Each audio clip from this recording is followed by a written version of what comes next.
안녕하세요. 세인트폴 세계관 아카데미 정소영 미국 변호사입니다. 제가 세인트폴 세계관 아카데미를 하면서 고전이 알려주는 생각의 기원이라는 책을 썼는데요. 세계관을 알기 위해서는 지금 현대의 어떤 그 생각들보다 그 생각의 뿌리가 되는 그 원천으로 올라가서 그 원천적인 생각들이 지금 우리 사회에 또는 나에게 어떤 영향을 미치고 있는지를 살펴보는 것이 굉장히 중요합니다. 그렇다 보니까 제가 어쩔 수 없이 서양 철학사를 좀 들여다보게 됐어요. 그래서 여러분과 함께 우리가 지금 영향받고 있는 사람들의 생각, 그런 것들을 좀 짚어보려고 하는데요.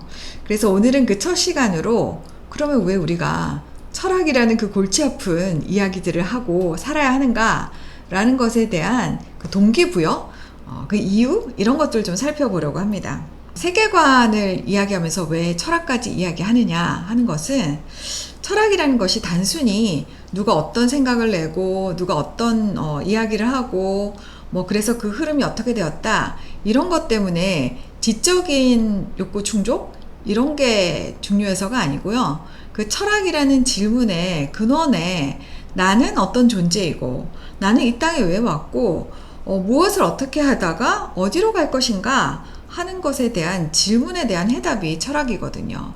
그래서 아주 존재론적이고 근본적인 질문을 던져보는 겁니다. 그런데 그 존재론적이고 근본적인 질문을 하기에 앞서 그 철학 자체도 어떤 전제 위에서 시작을 하더라 하는 것이죠. 그것이 바로 세계관입니다. 여러분, 내가 어디에서 났고 또 어떻게 살다가 어디로 가야 한다는 것을 잘 알게 되면 삶의 우선순위와 중요도가 굉장히 달라지죠. 그럼 삶에 대한 태도도 바뀌게 됩니다.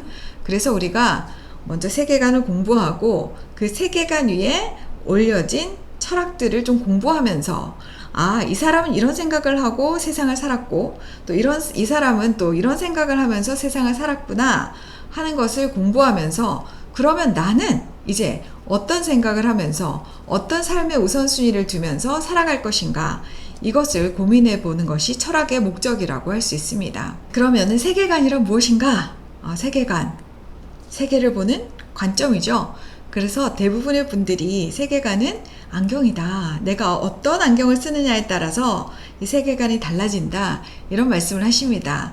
네, 맞는 말씀이에요. 그리고 저도 충분히 동의를 하는데 한 가지 조금 부족하다 싶은 것이 안경은 벗고 쓰고가 너무 편하잖아요. 다른 안경으로도 쉽게 바꿔 쓸 수도 있고 그런데 이 세계관은 그렇게 쉽게 꼈다가 벗을 수가 없다는 겁니다. 한번 끼워진 세계관을 바꾸는 것은 너무너무 어려운 일이에요. 많은 어떤 충격적인 사건을 경험하든지 아니면 개종을 하는 수준으로까지 내 삶에 어떤 변화가 있지 않은 한은 내가 어렸을 때부터 자라오면서 내가 쓰게 된 이 안경을 빼기가 굉장히 어렵습니다. 그래서 저는 안경이라는 그 표현보다는 세계관은 실제에 대한 믿음이다. 내가 어떤 믿음을 갖고 있느냐에 따라서 내 삶, 어떤 믿음을 갖고 있느냐에 따라서 세상을 보는 나의 방법, 또 세상에 대한 태도, 그리고 어떤 사건을 해석하고 그 해석에 따라 행동하는 것이 달라질 수 있다. 제가 이렇게 말씀을 드리고 싶습니다. 그러면 이 세상에 어떤 세계관이 있느냐 하는 것을 좀 말씀을 드리려고 하는데요. 인류 문명은 크게 두 개의 바퀴로 굴러간다라고 생각을 하시면 됩니다. 하나는 성경적인 세계관, 나머지 하나는 인본주의입니다. 그리고 이 인본주의 안에는 정말 다양한 여러 가지 종류의 세계관들이 들어 있습니다. 그래서 서양에서는 이제 주로 계몽주의나 우리가 실존주의니 계몽주의니 포스트 모더니즘이니 하는 여러 가지 생각들에 따라서 인본주의 흐름이 있고요. 동양에서도 마찬가지입니다. 동양에서도 우리나라 같은 경우는 성리학, 유교 이런 것도 있고 무속, 샤머니즘, 불교 이런 여러 가지 인본주의적인 세계관들이 되게 많이 있습니다. 근데 오늘은 제가 세계관에 대한 디테일한 얘기를 할 것은 아니어서 주로 앞으로 우리가 다루게 될 서양 철학사에 관련된 그 세계관에 대한 이야기를 하려고 합니다. 그 첫 번째가 이제 성경적 세계관이죠. 성경적 세계관은 성경 말씀이 성경에서 나오는 이야기들이 진짜다 하는 믿음을 갖고 이 세상을 바라보는 것이에요. 근데 성경은 무엇이냐? 성경은 하나님이 어떤 분이신가에 대한 이야기를 쭉 써놓은 겁니다. 그래서 성경을 저희가 특별 계시라고도 얘기합니다. 성경적인 세계관을 가진 사람들은 이 천지 만물을 창조한 창조주, 신이 있다. 그리고 그 신이 성경에 나오는 그 하나님, 여호와 하나님이다 라고 믿는 것으로 이제 시작을 하는 것이죠. 그게 진짜다, 실제다, 그런 믿음을 갖고 있습니다. 그래서 그 하나님께서 얘들아, 내가 이 세상을 어떻게 만들었고 또 인간은 어떤 목적으로 또 어떻게 만들어서 인간이 이렇게 살면 가장 좋은 삶을 살 수 있을 거야. 그런 얘기들을 이렇게 정확하게 잘 기록을 해놓은 것이 성경의 신약과 구약이에요. 그래서 이 신약과 구약을 우리가 이 하나님께서, 이 창조주 하나님께서 인간에게 구체적으로 정확하게 언어로 표현하여 주신 그런 말씀이다. 밝혀주신 계시다. 그래가지고 특별 계시라는 말을 쓰고요. 그리고 성경에 이렇게 기록된 문자로, 글자로 기록되진 않았지만 사람들이 그냥 자연 만물을 보면 이렇게 아름다운 자연을 보니까 이 자연을 만드신 디자이너, 설계자가 있나 보다 라는 것들을 우리가 깨달을 수 있잖아요. 이렇게 일반적으로 우리가 이 천지 만물을 보면서 깨달을 수 있도록 하나님께서 또 보여주신 것을 일반 계시라고도 이야기를 합니다. 성경에서는 하나님께서 특별 계시와 일반 계시, 그러니까 말씀과 자연, 이런 여러 가지 것들을 통해서 하나님이 어떤 분이시고 또 인간은 어떤 존재이고 인간은 어떻게 살아야 되고 또 인간이 결국 궁극적으로 맞이해야 되고 가야 할 곳이 어딘가, 이것을 정확하게 보여주고 있죠. 그리고 두 번째는 인본주의 세계관인데요. 인본주의라는 것은 말 그대로 인간 본위의 어떤 세계관, 인간 중심 세계관이거든요. 성경적 세계관의 주도자가 하나님이시라면 인본주의는 인간이 주도하는 거예요. 그래서 인간이 스스로 우리는 어떤 존재야, 그리고 우리는 어떻게 살아야 돼, 그리고 우리가 앞으로 이루고 싶은 그 사회, 또 우리가 지향해야 될 방향, 그런 건 뭐야 하고 이렇게 규정을 하는 거예요. 근데 그게 사람마다 다 좀 다르겠죠. 그래서 각각의 철학 사조가 거기서부터 나오는 것입니다. 여러분, 인본주의의 아버지라고 우리가 얘기할 수 있는 분이 철학자 데카르트예요. 이분은 사실은 신실한 카톨릭 신자셨는데 자기가 여러 가지 이런 고민들을 했겠죠. 철학적인 고민들을 하면서 그 방법 중에 하나로, 고민하는 방법 중에 하나로 의심이라는 것을 쓰기로 했어요. 이것도 의심해보고 저것도 의심해보고, 이건 왜 이렇지 저건 왜 이렇지.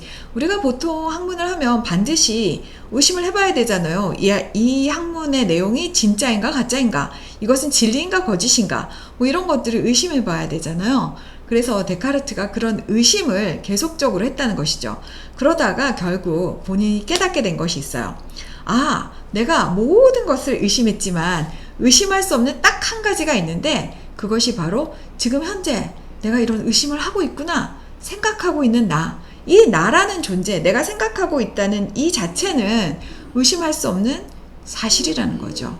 그래서 이것을 생각하고 있는 나, 이성, 나는 생각한다, 고로 나는 존재한다, 코기또 우르구숨, 이런 유명한 라틴어의 말을 남겼던 것입니다. 그래서 데카르트로부터 사람들은 이 이성, 생각이라는 것을 가지고 여러 가지 철학적인 사조들을 만들어내기 시작했습니다. 그런데 그때까지만 해도 그 데카르트 이후의 사람들이 대부분 기독교적인 영향을 받았고, 그리고 또 성경적인 세계관으로 사실은 장착이 되신 분들이었어요. 그래서 그 이후에 나오는 뉴턴이라든지 케플러라든지 갈릴레오 같은 분들은 우리가 다 과학자로 알고 있지만 과학자이기 이전에 사실은 철학자이고 또 크리스찬들이고, 그래서 이분들은 아까 제가 말씀드린 일반 계시의 영역, 일반 계시 영역이 자연 만물이잖아요. 그런 자연 만물 속에서 그 연구를 통해서 하나님이 이런 분이시구나 하는 것을 깨닫고, 우리가 이렇게 살고 이렇게 하면 이웃을 더 복되게 할 수 있구나, 이런 연구들을 하신 분이에요. 그래서 이분들의 기본적인 세계관은 성경적 세계관이었죠. 하나님께서 이 세상을 창조하셨고 그 창조하신 하나님의 창조 질서와 법칙을 우리가 잘 개발해서 알아내면 하나님께도 영광을 돌릴 수 있고, 그것을 통해서 우리가 우리 주변의 이웃들을 되게 편안하고 좋은 삶으로 이끌어가는 데 기여할 수 있으니까 이웃사랑을 실천하는 거잖아요.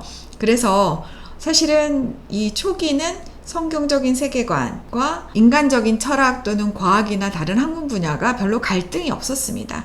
그러다가 17세기 계몽주의가 이제 꽃을 피게 되면서 17, 18, 19세기 오면서 점점 이 두 세계관이 점점 멀어지게 돼요.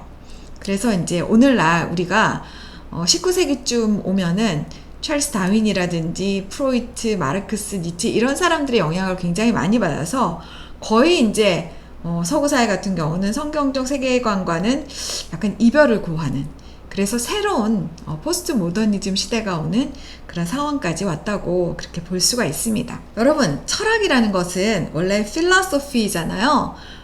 그 필라소피가 원래 소피아, 지혜라는 말하고 필로 하는 사랑이라는 말이 이렇게 합쳐진 말이라 그래요. 그래서 철학이라는 것은 지혜를 사랑하는 것이다.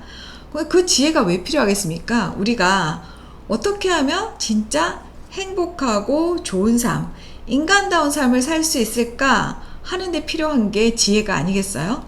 그래서 옛날부터 철학자들이 그것을 이제 테마로 해가지고 고민을 굉장히 많이 했습니다. 여러분이 소크라테스라는 사람은 글을 하나도 남기진 않았지만 그의 제자인 플라톤의 여러 가지 책들을 통해서 소크라테스가 어떤 생각을 했는지 그런 것을 알 수가 있어요. 그래서 서양 철학은 플라톤의 변주곡이다, 주석이다, 이런 말을 굉장히 많이 하거든요. 그러니까 플라톤이라는 사람이 사실은 스승인 소크라테스의 철학을 이어받아가지고 그것을 잘 정리를 해놨어요. 그리고 그 플라톤의 제자인 이제 아리스토텔레스는 플라톤과 별개로 플라톤을 좀 비판하면서 자신의 또 철학 체계를 세우게 됩니다. 그리고 그 이후에 많은 철학자들이 그 플라톤과 아리스토텔레스라는 양대 산맥을 근거로 해가지고 이들을 비판하기도 하고 또 이들을 추종하기도 하고 또 덧붙이기도 하고 변형시키기도 하면서 발전해온 것이 2000년 서양 철학사예요. 그래서 여러분, 제가 이 PPT에서 보여드리는 것처럼 그 이후에 수많은 철학자들이 이 피리 부는 사나이처럼 막 피리를 부르면서 자기 나름대로의 사상, 인간은 이렇게 사는 게 좋은 거야, 저렇게 사는 게 좋은 거야, 이게 지혜로운 길이야, 이러면서 막 이제 피리를 불면서 갔고, 그 뒤를 많은 사람들이 쫓아갔죠. 그래서 어떤 사람들은 절벽에 빠져 죽기도 하고, 회의주의, 허무주의 이런 철학에 이제 심취가 되면 결국은 자살을 하기도 하고, 그죠? 또 어떤 사람들은 또 다른 실존주의라든지 실용주의라든지 여러 가지 철학계 사조에 따라서 자기 길을 막 제각기 가면서 결과가 사실은 별로 좋지는 않았어요. 지금 현대 사회를 보면은. 그래서 우리가 누구를 따라갈 것인가가 굉장히 중요한 문제로 이제 대두가 된 것이죠. 그런데 여러분, 철학이 지혜를 사랑한다, 지혜를 사랑하는 것이 철학이라고 했는데 성경에서는 이 철학을 무엇이라고 했나 살펴봤더니 여호와를 경외하는 것이 지혜의 근본이래요. 그러니까 인간이 지혜를 얻기 위해서는 그 전제가 되는 것이 하나님을 경외하는 그런 믿음을 가져야 된다는 것이죠. 여기서 우리가 다시 한번 그 철학의 전제인 세계관이 들어오게 됩니다.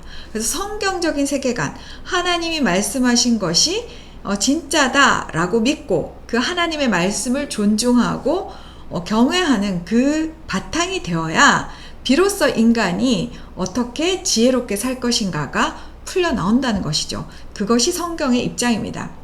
역사상 가장 지혜로운 사람이 누구냐 하면 솔로몬이라고 다들 이야기하는데 이견이 없습니다. 여러분, 솔로몬의 그 유명한 이야기를 아시죠? 어떤 두 여자가 동시에 아이를 낳는데 그 중에 한 아이가 죽었어요. 그랬더니 남은 그 한 아이를 데리고 두 여자가 싸우는 거예요. 서로 자기 아이라고.